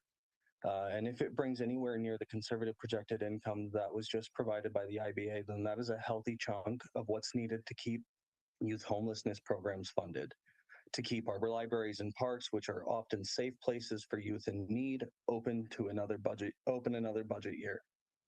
Thank you so much. Tax the rich, and please put this to the ballot. Thank you. Our next speaker, iPhone, please unmute and begin.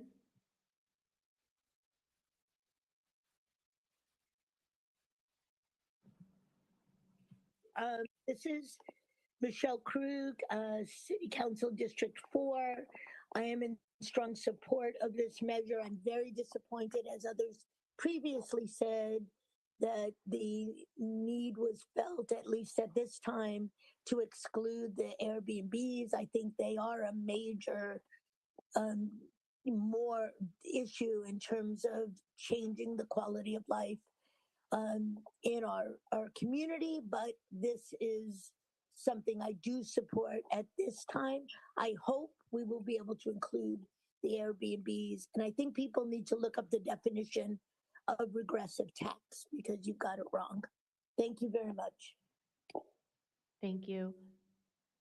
The next speaker is L. Please unmute and begin. Hello, I'm frustrated by all these tax measures. San Diego, we already live in one of the highest tax areas in the country. This is just another money grab and probably a stepping stone back to the short-term rental tax. And who knows, like the gentleman earlier said, maybe your extra bedroom is next. Housing prices are not going to go down. There's already over 6,000 rentals available in San Diego County and 2,500 housing units for sale. There is an inventory. In Vancouver and DC, prices did not go down from this. I didn't hear any of that mentioned earlier when this was being proposed to us, but I feel like this is just a trap to make people think they're going to somehow get affordable housing by voting for this, and they're not. And the worst thing is it's already been ruled unconstitutional in San Francisco. So if this passes, it's just going to go to court, fight litigation, and how much more money are you all going to waste fighting it? It's just ridiculous. You just stop taxing us and find some spending cuts. Thank you. Thank you. And as a reminder to those in the queue who continue to raise their hand, please send us a comment or an email at councilcommittee@sandiego.gov. Michael Curran. Michael, I'll give you another opportunity. Hello, can you hear me? Yes. Okay, I'm a retired Navy captain, a former crew member of the USS Midway. I bought my house in Point Loma in 1985. The final renter caused major damage. After costly repairs, I made the decision to only use the house for myself and family. I and my property would be directly harmed by this proposed unconstitutional tax. I respectfully request the Rules Committee to reject this new proposal. If this proposal goes to and is approved by the voters, it will immediately end up in litigation and will likely be dismissed by the courts for the same constitutional illegality shown by San Francisco's Proposition M. The city of San Diego is already in the grip of a financial shortfall. It does not make any sense to allocate San Diego's limited financial resources for the preparation of a ballot measure to present to the voters, which, even if passed, would likely follow the same fate as San Francisco's Proposition M's vacant home tax. Thank you. Thank you. And Chair, this concludes public comment on item 1. All right. Thank you, Natalie, and thank you to everybody who spoke here either in person or took the time to call in. As a reminder to my colleagues, I outlined the 4 options that we have at our discretion as the Rules Committee. But now I'll turn it over to the committee members for questions, comments, and entertain a motion.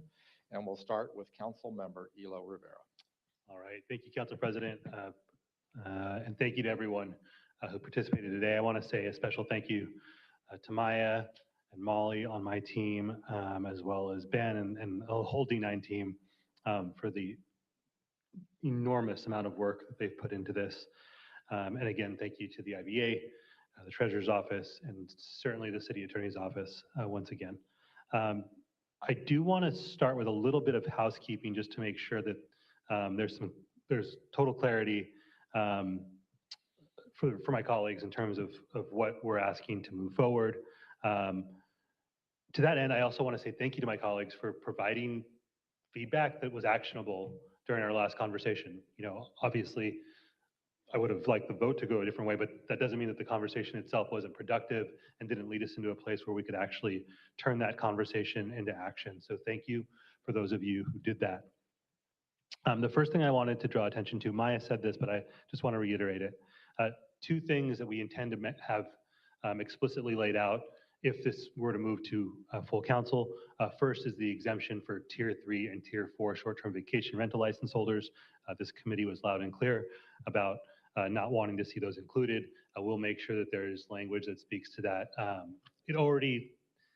We think it already does that. We want to make sure it's 100% explicit, and we will make sure that that happens. The second is ensuring that folks who have operated in the rental market and for some reason or another, whether it's needing to make improvements to the home, whatever it may be, that they have an opportunity to not pay the tax if they've previously demonstrated that they are bona fide landlords who are renting to folks in the community. The last thing I wanted to share is our intent to update the ballot question to reflect the IBA's revenue projections. Now that we have those, we can use those. The number that is currently in there is a raw number based on very simple arithmetic. The number of units that we know currently this would apply to, if it started today, before exemptions or anything else, times the tax itself. With that, I will turn to saying thank you to the community members who shared their stories. Just a few things that stood out. Itzel, thank you for sharing that your family has made the decision to delay growing your family because of the impacts on housing. And that you and so many others are in that position, and it is sad and bad for our community that so many people are in that situation. Folks who've spent months looking for homes to rent despite having solid jobs and loving this community. Firefighters saying that they are hanging on by a thread, and a caller who shared that she and her husband have a PhD and a JD and have given up on owning a home in San Diego. And I think those comments underscore what's at stake, that housing is foundational to dignity and stability, and that's why we don't believe homes should sit empty during a housing crisis. San Diego is making real strides on housing. We've strengthened tenant protections, we've increased permitting and production, we've created tools to preserve existing affordable housing, and today we have an opportunity to take a critical step toward asking the voters to provide us yet another strategy that can directly help San Diegans stay in San Diego. An empty homes tax does two things that matter. First, it changes incentives so that some homes currently sitting vacant are more likely to be rented or sold to people who actually live here. We often celebrate breaking ground and cutting ribbons for housing developments with 50 homes, 75 homes, 100 homes, and we should do that. Every home added relieves pressure in a market that has become a pressure cooker for everyday San Diegans. We can't predict exactly how many homes will return to the long-term market if this measure passes, but we do know this. It will change incentives and homes will come back into use. And just like every new home we build, every home returned to housing is worthy of celebration because it opens the door to a family that gets to stay in San Diego, potentially even as a homeowner. Second, it will generate new revenue for general city services, services that support housing stability, homelessness prevention, and basic infrastructure that residents rely on. That is a win-win for San Diego. To top it off, 99% of San Diegans will never pay this tax because it does not apply to primary homes, it does not apply to long-term rentals. It targets a narrow category, homes that are left vacant for most of the year in the middle of a housing shortage. I also want to emphasize how carefully this has been put together. We worked closely with the Treasurer's Office to create a measure that is implementable. We worked closely with the City Attorney's Office, so I feel confident in the legal foundation. To that end, I do want to speak a little bit to some of the issues raised around the Ellis Act. This measure does not require anyone to rent a home. It doesn't do that. It does not compel anyone to remain in the rental business. Nothing in this proposal changes the Ellis Act, changes eviction law, or creates any right for the city or anyone else to occupy a home. Owners retain the full right to keep a home vacant if they choose to do so. This measure simply sets an objective standard, vacant for more than 182 days, and if owner chooses to keep a residential property vacant beyond that threshold during a housing shortage, the property is subject to a tax because prolonged vacancy has real public impacts. Again, they can rent, they can sell, they can even obtain a short-term vacation rental license. They can rent to individuals, they can rent to families, they can rent to folks like townspeople who are trying to put people together who are experiencing homelessness. The options are plenty. They are not being compelled to rent a home though. If I may have additional time. We listened carefully to feedback about reasonable real-life circumstances where the tax should not apply. For example, if a family member is living in a second home, that home should not be taxed. If a loved one has passed away and the family is navigating probate or can't yet afford needed repairs, a situation that my family has dealt with in the past, the home should not be taxed. And if someone is deployed in the military, their home should not be taxed. These exclusions are about making sure the policy is sensible and fair while staying focused on the goal, getting homes back into use for San Diegans. My priority, our office's priority, is San Diego families. This is one piece of a broader strategy to lower the cost of living and expand opportunity. And the opportunity before us is straightforward. We can act to address the harm caused when thousands of homes sit empty while everyday people are working incredibly hard just to afford a place to live. To that point, I do just want to acknowledge, we heard other potential solutions that we should be pursuing. I hear those, we support many of those. We've not given up on the idea that the current short-term vacation rental ordinance needs to have loopholes closed because it's being exploited. I continue to believe that there should be a waiting period for corporations before they're able to purchase homes that gives everyday people a fighting chance to buy that first home.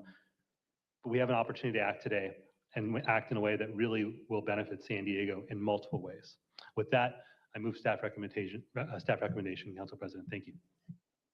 All right, we have a motion by Councilmember Elo-Rivera to move the staff recommendation, and my colleagues will note that I've been criticized in the past for not managing these meetings very well, and I know you all made special accommodations to participate in this special session of the Rules Committee. And as you saw, I did put a time limits on Councilmember Elo-Rivera, and I will do that on all of us. So with that, I will now go to Council President Pro Tem Lee. Thank you, Council President, and thank you to Councilmember Elo-Rivera and your team for your efforts not only to bring this discussion to the forefront, but especially in bringing it back and taking that time to further analyze and adjust this measure over the last several weeks. As I mentioned during the last hearing, we are absolutely experiencing a housing crisis, and I want to be clear that I do believe that different types of housing stock do have impacts on housing availability and affordability. Nothing seems more obvious to me than homes that are literally standing empty. Given that, I remain supportive of taxing empty second homes and vacation homes. I said this during the last meeting, but if someone can afford to own a second home and not use it for any purpose, they can absolutely afford to pay that tax, and they should. Something I'd especially be curious of is actually how many owners of second homes, vacation homes, don't even live within the city of San Diego. The last several weeks have also given the IBA an opportunity to issue their report, which I greatly appreciate. Your analysis on benchmarked cities, as well as offering a range of expectations based on that benchmarking, I believe is critical information as we move forward to appropriately manage voter expectations. What it does indicate at the end of the day is that there is real revenue to be generated. And I would note that the suggested range would have a significant impact on our continual budgetary efforts, especially when we look at the adjustments that the council tends to make at the end of each budget cycle and how much we have been able to accomplish even with that limited funding. I especially appreciate the IBA for offering various considerations as we move forward. One of the specific items mentioned in the report was the consideration of an exemption for newly built housing so that we don't inadvertently impact new for-sale housing production and the creation of home ownership opportunities that we hope this measure too might indirectly offer. So with that feedback in mind, I'm happy to second the item and offer the following amendments to address specifically that item that was pointed out by the IBA. I think we're going to get it up on screen. The first amendment would be to amend under definitions under empty home exclusion period to add an additional definition for newly built housing period. And then the second amendment is to add the definition for newly built housing period, meaning the period during which a builder's newly constructed residential unit remains vacant while being actively offered for sale, provided that such period shall not exceed 2 years from the date that the residential unit was first issued a certificate of occupancy, which I believe would help to address that particular comment. And I'll turn it back to Councilmember Elo-Rivera. Happy to include those. Thank you, Council President Pro Tem. Thank you. Oh, okay. With that, so we have a motion by Councilmember Elo-Rivera to move the staff recommendation as amended by Council President Pro Tem Lee, and a second by Council President Pro Tem Lee. And that concludes your comments, sir? All right, with that, we will go to Councilmember Campillo. Thank you, Council President. I want to thank Councilmember Elo-Rivera, the District 9 team as well, for bringing back a revised proposal on this item.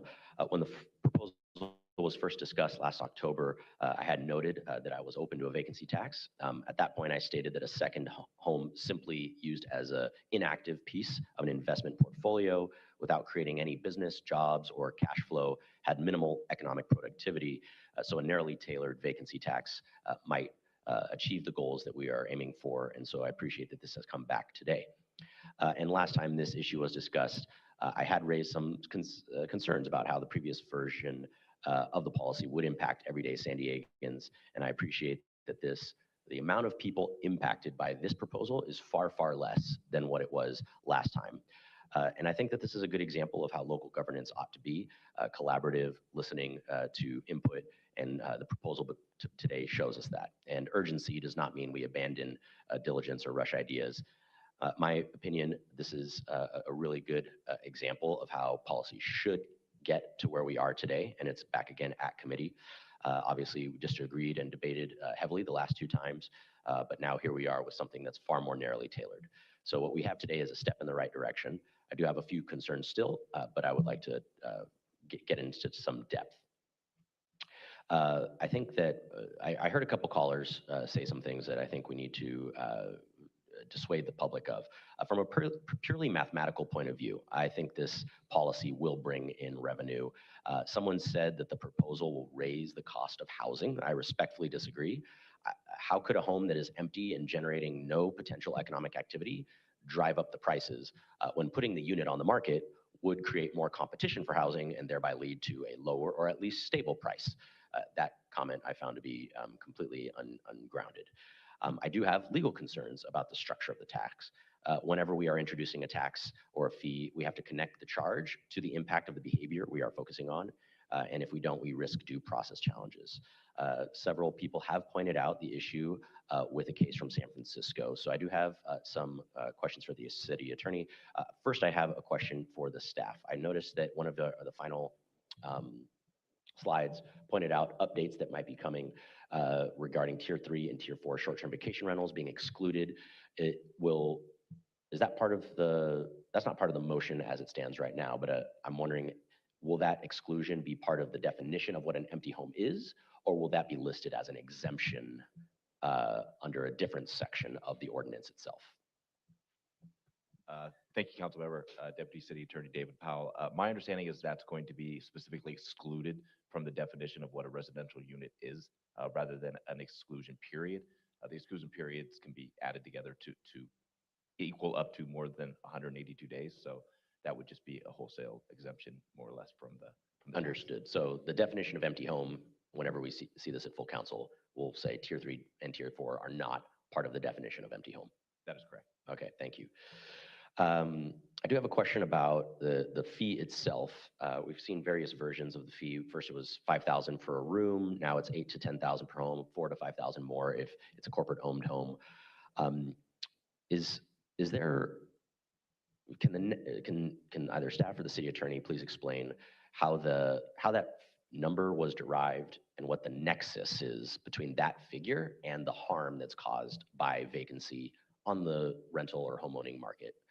Obviously, the fewer units there are, the more expensive housing will be. I'm just wondering how $8,000, $4,000 additional is the figure and what that nexus is. Councilmember Covey, if I may jump in. What we are aiming to do is learn from what Berkeley applied and what their tax is, some of the other cities that are benchmarked, the San Diego housing market, and make sure that we're achieving the intended goal, which is to encourage folks to either put the home on the market for rent or for sale. And we believe that this is a tax rate that is set in such a way that will encourage folks to do that. That is the primary motivation. And so it's our best estimate what will achieve that desired outcome. Understood. Appreciate that answer. I guess one of the concerns is that if it's the basis of that estimate is an important thing to understand so that it would be a legally defensible or proposal. I know that you're saying that's the best estimate. There is a argument that it could be more and it would still be legally defensible, or it could be less to be more legally defensible. I hear that you're pointing out that that's your best estimate, and I appreciate that. From City Attorney's Office, people have brought up the fact of the Ellis Act. Councilmember Elo-Rivera pointed out essentially what it is. Can you elaborate on what the Ellis Act is at the state level? I can go into high-level detail on it if you'd like, but I think Councilmember Elo-Rivera did allude to it earlier, is that it's a prohibition on the city preventing rental or requiring certain rentals of properties. I don't have an in-depth definition at hand at this moment. I'd be happy to work with your office on further detailing that if you'd like at a later point in time, though. Understood. I think it's important. Well, are you familiar with the case DeBain versus City and County of San Francisco? Yes, Councilmember, we have reviewed that along with outside counsel. We've had in-depth discussions with Council District 9 as well on that. And our office has worked to address the concerns that were raised in that case to distinguish what our current law has in order to make what we have as legally defensible as possible at this time. Understood. Can you explain why you think the outcome would be different from what the Superior Court in San Francisco did, or what those differentiations between Measure MR and what this proposal outlines so that we can withstand the legal challenge? So it's at this point, it's difficult to say. As we all know, courts can come to any ruling that they would like, and we can't guess what their ruling would potentially be. However, again, in working with outside counsel, we do have a specific exemption that is listed in our current tax measure that exempts 4 or more units, or 4 or less units, excuse me, where the owner is occupying one of those units. We believe that is what will be needed in order to withstand an Ellis Act claim. And we have, again, worked with outside counsel on that specific provision to make sure we address that, and as it was addressed in the San Francisco law. Understood. Council President, I see I'm close to my time. If I could have the 3 minutes added, please. Okay, so Measure M in San Francisco did not have an exemption for properties of 4 or less units in it? Thank you, Councilmember. That's my understanding. I haven't read that law in full. I have reviewed the ruling from the court in that case, but have not read the entire ordinance in that case. But that is my understanding. Okay, and we're using outside counsel to support our efforts in analysis of this tax, right? That is correct. Okay, if maybe at full council, Mr. Fay could be present or online to be able to explain this. I know I've worked with him, and my office has worked with him before, so I would appreciate his input on that.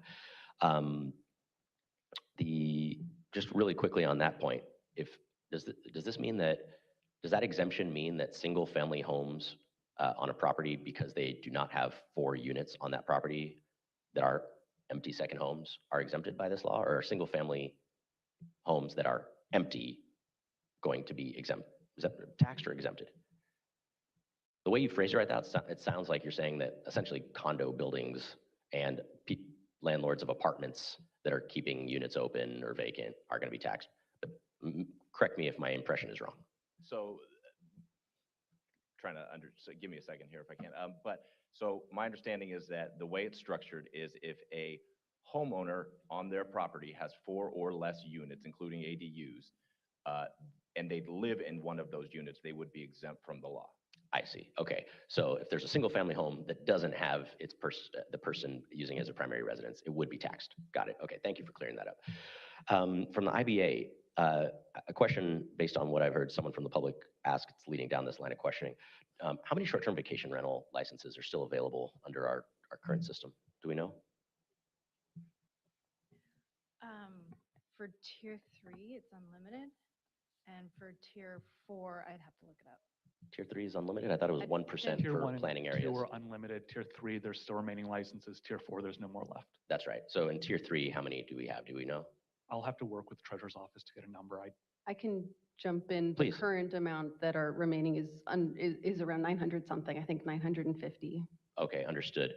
For the IBA, did the revenue assumption that you put out there include potential behavior of second homeowners converting their properties to short-term vacation rentals, which would generate TOT, sales tax, a license fee, other things like that? The excluded range does include potential number of folks that are going to leave the empty home category and become short-term rentals. We don't model how many would then generate TOT revenue or additional licensing revenue, and we also don't model exactly how many might leave to become tier 1, 2, 3 STRs. Understood. So the revenue assumption is potentially conservative, and it could actually draw in more revenue for the city based on the secondary effects. There's different reasons why some of the assumptions could be more conservative or optimistic, which is why we have a 10% contingency band on either end. What you're describing, if there were more that became tier 3, that would be something that would make it a little bit more conservative, but there's other things that aren't included in it that could make it a little bit more optimistic. Understood. Okay, just purely logically speaking, it seems that some of the empty second homes might become short-term vacation rentals and increasing that market and providing other forms of revenue to the city as well. So I would expect that people who want to keep their home vacant for whatever reason might say they'd rather utilize a tier 3 license, rent it out 90 days to make sure they maintain their license, and then keep it open for the rest of the time. Lastly, I brought this up in October. I just want to touch on it again. I noticed that we're not going to be collecting the revenue to potentially until 2028. Is there a reason to put it on the June ballot instead of in the November ballot? I would point out the data showed that as of 8 years ago, voter participation doubles in San Diego between a June primary and a November general election. And for young voters, that participation increases 5-fold. Just wondering why we're going for June instead of November, given the voter turnout. Yeah, Councilor Campillo, I think a very important component of why we're doing that is the efforts that are underway right now to place other tax measures the potential tax measures that could be on the November ballot. So in the interest of making sure that this can be given a focused consideration by the voters, that it doesn't Confuse anybody. Yeah, it doesn't confuse anyone. Folks don't get confused by comparing this to other measures. It seemed like the most elegant way to have a isolated decision about this. I will say that the desire to bring revenue into the door on an accelerated level is certainly something that weighs heavily on our mind, given the budget situation that we're in. And we recognize that this is not going to be easy to implement. And so in trying to find that balance, getting it passed in November also, or excuse me, in June would also mean more time for preparing for implementation. We want this to be implemented well, and we think that having the decision made in June will allow the city to do that. Understood. Thank you for that considerate answer. I think that before the item reaches the ballot, there's still a little more homework to be done from the city attorney's office to make sure we get this right. And if we do that, we have a real opportunity to address both budget deficit and housing affordable issues. I would want to see both of those be successful. I'm requesting that the city attorney's office prepare a memorandum to robustly explain to the council the city's strengths and weaknesses in defending this proposal in court, which is incredibly important for me, given that another court has struck down on summary judgment, which is before trial, meaning there was no triable facts. It was simply found to be the case by the trial court based on the facts that were presented, that it was violated Ellis Act, had constitutional issues. And I'd ask that that memorandum also include recommendations, if there are any, to make the proposal more legally viable, if that's possible. I look forward to reviewing that final version before council. Given the timeline that we're looking at, I'll support moving this forward to council today, but I am going to be relying on that memorandum to make a final decision. Thank you. All right, thank you, Councilmember Kimby. It sounded like you were wrapping up, so we threw an extra minute on there so you could complete. Thank you, those Council spots. With that, we will go to Councilmember Moreno. Thank you. Thank you, Maya, for the presentation. And I want to thank my colleague, Elo-Rivera, for bringing this item forward. We don't agree on every item or its solution, but your open line of communication, your dedication, and your professionalism is why we're here today. And I thank you for that. It's no surprise to everybody that we have a housing crisis in San Diego. We hear about it every day, from our residents to our own family. And I often think about how my daughter will be able to live in San Diego in 20 years. My decisions are based solely on how I believe, on what I believe will benefit our youth's future. So it comes as no surprise that I've been a big proponent of building more housing, since this is the solution to get us out of a housing crisis. The item today is one way we can get more housing on the market. These empty homes are deeply hurting the housing market in our region.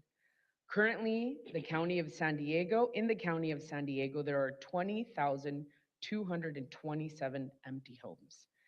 And looking closely to home, in the city of San Diego was noted that we have 5,115 homes that are used as vacation homes or are simply empty homes. These 5,150 empty homes do not help our housing crisis. They do not help our local economy, and they do not help our school enrollment. In 2024, the city of San Diego permitted 8,782 new residential units, including 1,061 deed-restricted affordable residential units. I'm very proud of that number. According to the Regional Housing Needs Assessment, the city's annual need for construction is 13,500 new residential units. We need to encourage building more housing in San Diego. However, this tax is one way to bring 5,115 homes into the market. Now, we will leave it up to voters to decide if this is a tool in their tool shed. And I think it should come as no surprise, because at last meeting, I said I would be amendable to vote for an item that focused solely on these 5,115 homes. So with that, as this proposal is solely focused on the second empty homes, I will be supportive of the motion in front of us today. And that concludes my comments. Thank you. All right, thank you, Councilmember Moreno. Seeing that everyone's spoken, I will offer a few comments myself. I want to thank Councilmember Elo-Rivera, Maya, and all the departments that have weighed in to polish from the big idea to something very specific that can be a good candidate for the ballot. I wanted to speak to just a couple of things. One, and I think Councilmember Elo-Rivera and Councilmember Campillo's questions kind of led to this. This is not going to help us for the FY27 budget. It probably really doesn't even help us for the FY28 budget. If it gets out of committee, gets out of council, the voters pass it, it would be potential revenue at whatever level those owners decide to operate with for FY29. So it's really looking 2 years out. And I actually appreciate that because while we have done a number of things, I have done a number of things that I've taken ownership of, some of which the public likes and some of which the public does not. I've also been watching for 20 years where elected officials failed to either do small things or big things for problems they knew about our city budget that were more concerned about their popularity or the anger of the electorate. And had they taken different actions over all the years, we might have found ourselves in a much different place. I will also note that they also hid a lot of our problems, and there is more transparency today, which is why some of our pictures look a lot uglier. A couple of other thoughts. One of the criticisms, well, one of the things I've heard, those who are opposed to this and those who are in favor of this has really spanned the rhetoric of what this measure does. And the reality, I think, is the IBA has really taken a good beat on it. It's going to be someplace here in the middle. I'm very interested in some of the people that have complained about the verification process and how intrusive that is. And those same people often complain that government, in fact, doesn't do verification and lets people get away with things. And that, so there's always that balance. The only thing I'm going to add to some of the good suggestions, thank you, Council President Pro Tem Lee, for your amendment. I think it was a good one. The other one that I would ask D9 to look into, I'm not going to make an amendment, is to look at properties that are on the market. I've decided I don't want my second home anymore. I don't want to rent it. I just want to get rid of it. And if the market tends to be flat, it could sit there empty for a period of time, and how we might deal with that. So I would ask you to just take a look into how that might be dealt with. Other than that, if this, and it sounds like it's going to get out of committee, I might have a few more thoughts when it comes to full council. But with that, we have a motion by Councilmember Elo-Rivera as amended, and a second by Council President Pro Tem Lee. And with that, Natalie, please call the vote.